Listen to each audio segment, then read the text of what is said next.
Xin nga đang khấn mau ya phi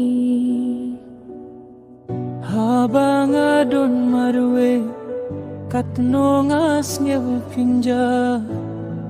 nga kwa ba phi dangwan biang shanga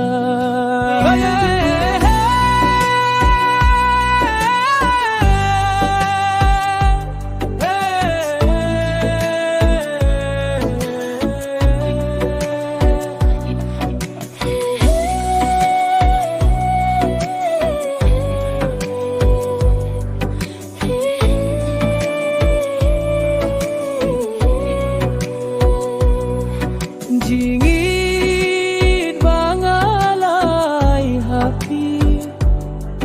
balengan duno tadno asitang ko Halano kisni gi ba phi wan byang shanga nga pa chings gapsi ngam la shu banim marwe nga kwa ha ba phi dang wan byang shanga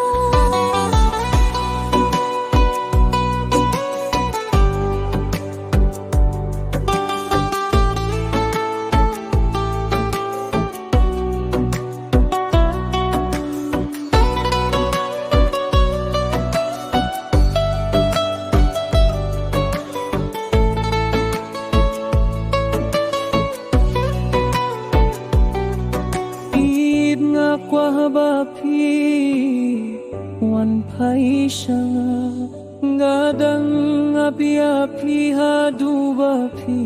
wan shanga